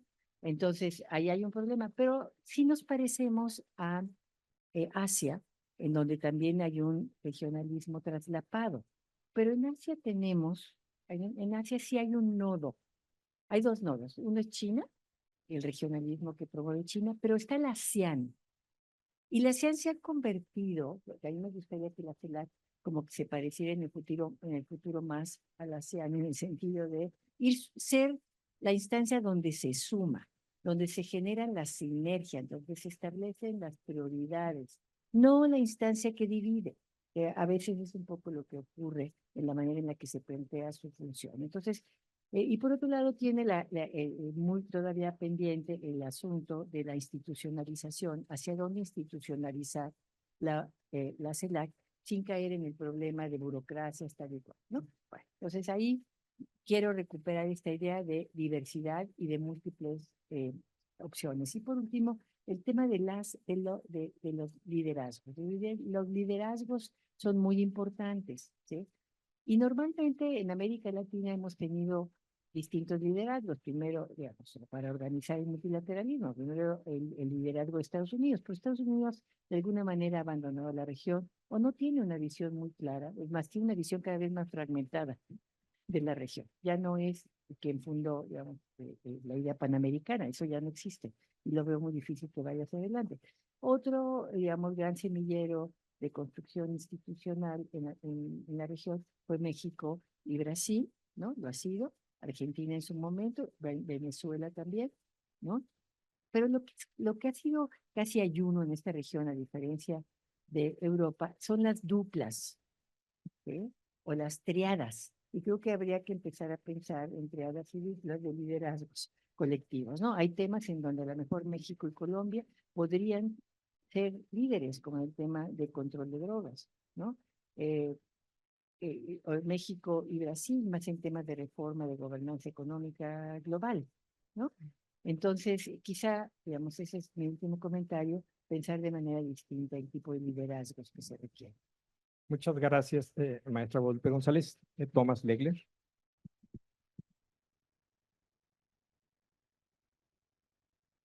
Bueno, no me sorprende que Guadalupe ya mencionó varias cosas que yo iba a compartir con ustedes también. Tengo varios puntos aquí, pues resaltar nuevamente la importancia de la relación México-Brasil. Hay tanta oportunidad posible en los próximos años si estos 2 países no solo fortalecen su relación bilateral, sino la consideran como una relación estratégica.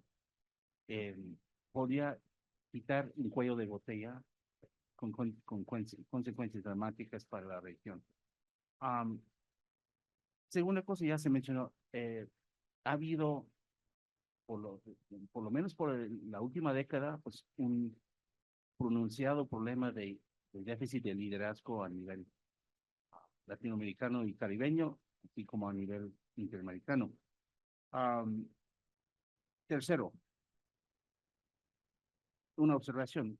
Hay muchísimos espacios institucionales de concertación y de diálogo a lo largo de América Latina y el Caribe y el sistema interamericano, y sin embargo, en muchos casos, poca concertación. Para darles 2 ejemplos. Por un lado, el foro CELAC, China-CELAC. O sea, hasta la fecha, los países no han logrado articular posiciones comunes frente a China, ¿no?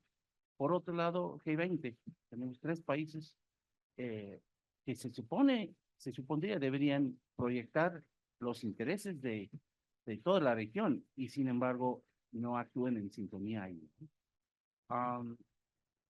cómo democratizar políticas exteriores presidencialistas. Yo lo veo como muy alentador y muy prometedor, que me parece es un punto del nuevo gobierno de la presidenta electa Sheinbaum, o sea, de involucrar a mayor participación de actores de sociedad civil en los procesos de política exterior, ¿no? Pero es una idea que ya es urgente contemplar esto. Y hay modelos, yo creo que podrían ayudarnos un poco. Alianza del Pacífico, por ejemplo, es mucho más que las cumbres de los 4 presidentes y mucho más que el grupo de alto nivel. Son 28 o más consejos técnicos que involucran a redes transgubernamentales, a redes de expertos, a redes de la iniciativa privada. Y entonces el proyecto de Alianza del Pacífico, no obstante los altibajos de años recientes, sigue para adelante gracias a cómo se ha enredado esta institución interpresidencialista, ¿no? Entonces tenemos que pensar mucho más. Y finalmente, Mariana mencionó las palabras de CELAC, ¿no? O sea, de la unidad en la diversidad. O sea, se tiene que volver a un respeto y una tolerancia para el pluralismo ideológico de todas las fuerzas políticas aquí. A mí me parece que en su momento de CENET, UNASUR benefició justamente de ese reconocimiento de los países sudamericanos de la necesidad de unirse, no obstante las diferencias que había ideológicamente o políticamente entre diferentes países. Entonces, y justamente vimos después lo que pasó con UNASUR, con diferencias interpersonales e interideológicas, ¿no? Bueno, lo dejo ahí. Gracias.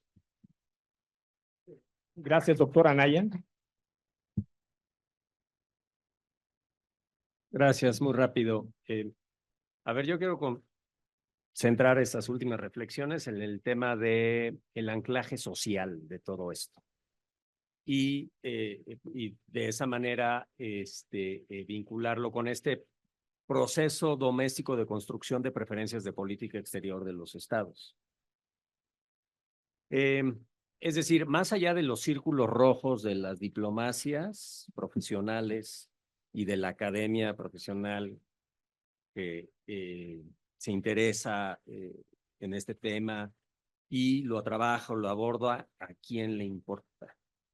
El multilateralismo, ¿no? En sí, en general, digo, por supuesto, nos va a importar muchísimo cuando se renegocie el TEMEC, a muchísimos actores, ¿no? Pero más allá de eso, ¿cuál es el anclaje social de todo esto? ¿Sí? Digo, en México lo vemos muy claro.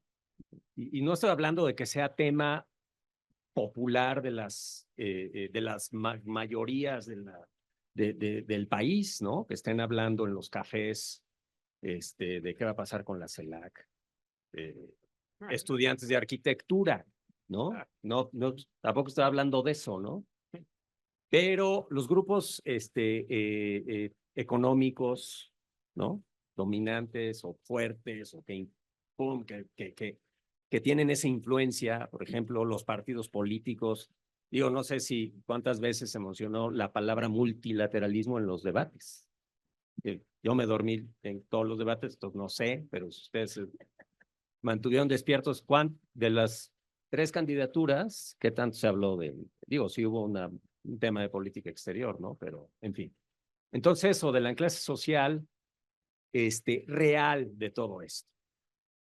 Y a veces me pregunto siempre si muchos de estos foros multilaterales pues no son solo más que un ritual de las diplomacias, pues porque pues hay que hacer la cumbre, ¿no? Ya pasó la cumbre y no pasó gran cosa, ¿no? En el caso de derechos humanos sí hay un anclaje social muy particular, que son las sociedades civiles, que se agarran de esa institucionalidad internacional para tratar de sobrevivir y de salir adelante, pero aún en esos casos son marginales y son poquitos, ¿no?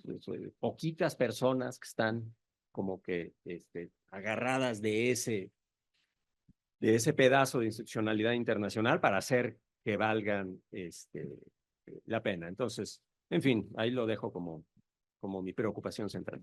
Muchas gracias, doctora Mariana Aparicio.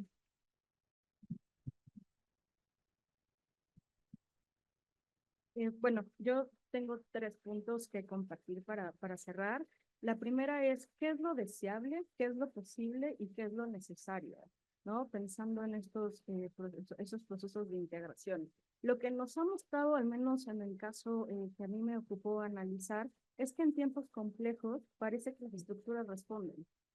Entonces, valdría la pena entonces identificar, ¿no? Por lo cual es mi segundo punto, las políticas exteriores de los países en tanto política pública, ¿a quiénes responden y en qué momentos? Es decir, son los intereses domésticos que se expresan a nivel internacional y cómo lo internacional también determina la política interna, específicamente esta política pública. Y entonces no debemos de dejar de lado, ¿no? Cómo en este contexto internacional, donde hay un ascenso a proteccionismo, guerras convencionales y no convencionales, ascensos de potencias diversas, con, ¿no? También intereses contrapuestos, por ejemplo, estoy pensando en otros procesos de integración extrarregional, por ejemplo, en los BRICS más, ¿no? Que seguramente van a llamar, pues esto, ¿qué es lo posible y lo deseable en tanto liderazgo? A ver, los países no necesariamente tienen en su agenda de política exterior ser líder regional, puede ser que no sea parte de sus intereses nacionales.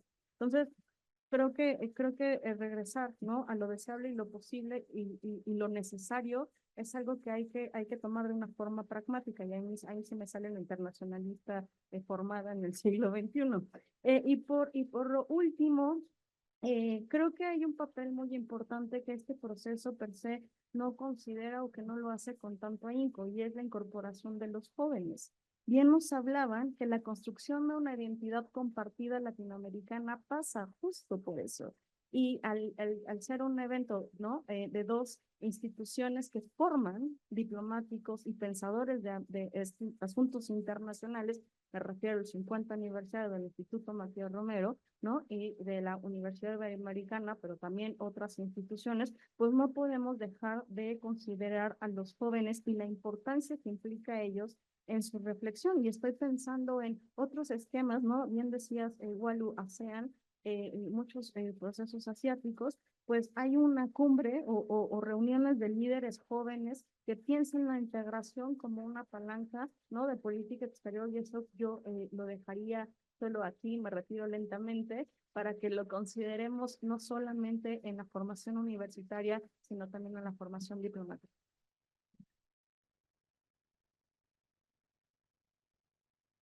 Muchas gracias. Tenemos solamente unos cuantos minutos para preguntas del público. Han llegado, tanto presencial como en línea, han llegado, por supuesto, muy interesantes. Muchas, más o menos, tratando temas similares. Lo que voy a hacer es mencionar algunas. Ya han tocado las respuestas, pero de cualquier manera, si alguno de nuestros ponentes quiere agregar algo más. Voy a mencionar primero cómo ha desarrollado o potenciado México la cooperación e integración regional en los últimos años. ¿México sigue siendo un líder regional? Sí, no y por qué. Y en el mismo sentido, ¿cuál debería ser el papel de México en los próximos años en el multilateralismo regional? También otra pregunta dice, ¿qué reformas se deben hacer en el sistema interamericano para reactivar el mecanismo de defensa de la democracia que parece colapsado en este momento? Una tercera pregunta, temas de pregunta, tiene que ver con la rivalidad entre China y Estados Unidos, cómo ha afectado a la cooperación e integración de los países latinoamericanos, qué repercusiones puede tener esta rivalidad en la región y concretamente esta lucha por la hegemonía mundial, qué influencia tiene sobre la posición de la CELAC y cómo solucionar las discrepancias al interior de la CELAC. Doy la palabra a nuestros ponentes si alguno de ustedes quiere agregar algo para responder estas preguntas. Sí, adelante. En la primera pregunta con respecto al papel de México, a mí me parece que en los últimos años, me parece que el papel de México ha sido, yo diría, ambivalente. Por un lado, rescato 2 cosas importantes. Una que tiene que ver con el relanzamiento de la CELAC, creo que ya lo habló Mariana. Eso fue algo, creo que muy positivo. Por otro lado, esta vinculación, otro tema que me parece positivo de lo que ha ocurrido es esta vinculación entre migración y desarrollo. A mí me parece que es una aportación conceptual y normativa que permite acercarse al problema de una manera distinta y novedosa. Habiendo dicho eso, creo al mismo tiempo que México ha descuidado otros espacios y que ha tenido un papel poco constructivo en ocasiones, como en el caso de la Alianza del Pacífico, en donde antepuso un diferendo bilateral, ¿no?, a lo que era una organización internacional, y esto ha ocurrido muy pocas veces en la diplomacia mexicana, ¿no? Entonces, creo que tenemos ahí un panorama de claroscuros en cuanto a la política exterior de México regional. Tampoco México ha ido de la mano con otros países, ha tenido una serie de iniciativas, ¿no? Digamos, el diálogo de Palenque, pero al paralelo, digamos, a la Declaración de Los Ángeles, cuando en realidad México me parece que está en la mejor posición para hacer puente, ¿no? Integrar mejor las cosas. Puede ser un gran articulador y no ha sido un gran articulador desde mi punto de vista. Una que otra iniciativa con Argentina, que luego quedó por ahí, ¿no? Pero creo que yo diría que ha sido ambivalente el papel de México como líder en estos años.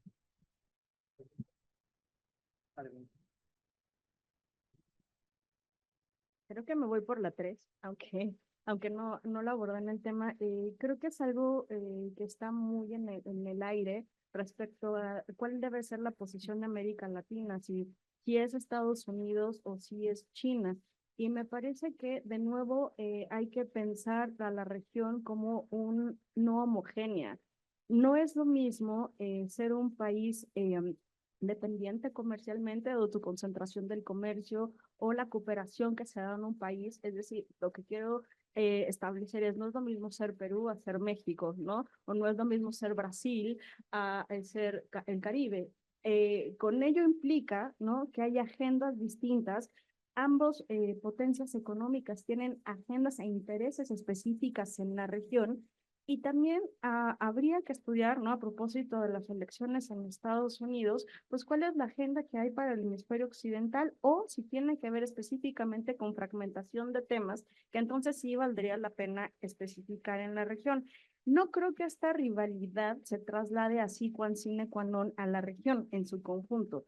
De nuevo, no es lo mismo ser México, ¿no?, y tener que revisar el TEMEC con la cláusula política, y lo que México puede, ¿no?, dar en términos de liderazgo ante una actualización de acuerdos discriminatorios con componentes políticos, a otra muy distinta con una alta concentración de comercio con la República Popular, ¿no?, tener mayor cooperación. Entonces, me parece que es estéril la discusión entre en dónde está América Latina. Aquí sí vale la pena, hay temas específicos que podrían ser comunes y establecerse en los foros de distinto OEA, China, CELAC, pero que cada uno debe de tener sus particularidades, ¿no? Y en ese sentido, pues vale la pena hacer un análisis mucho más fino de cuáles son los intereses específicos y posibles compartidos para discutir.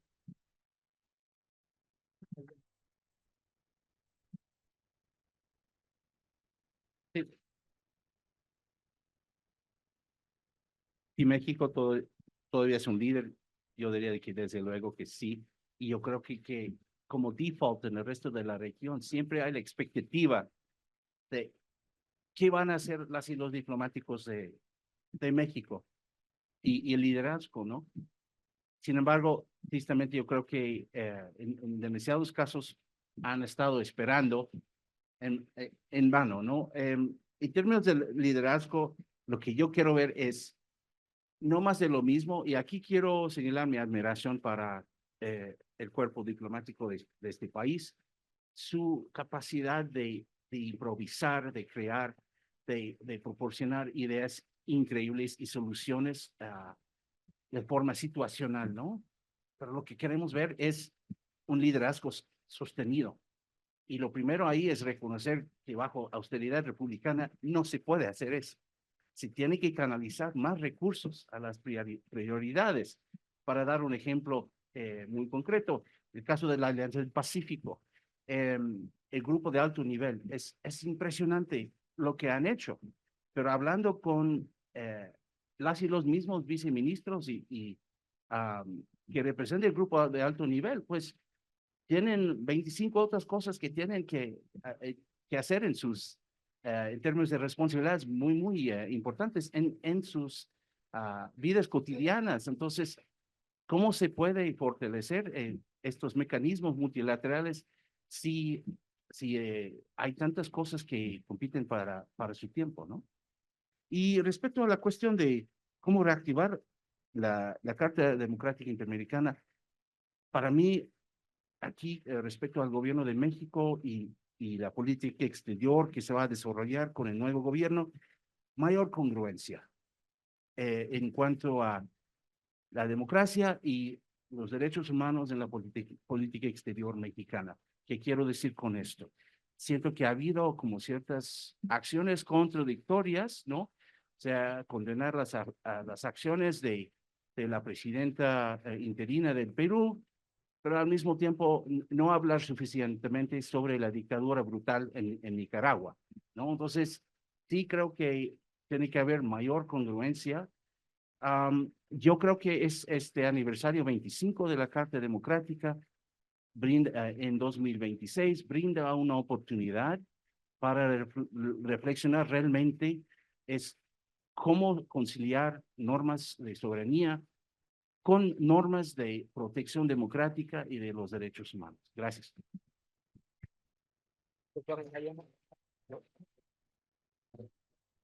Bueno, pues muchas gracias a nuestros ponentes por sus excelentes presentaciones. Sin duda nos motivan a la reflexión muy fructíferas en términos de diálogo también. Bueno, lo que vamos a tener ahora es un breve receso.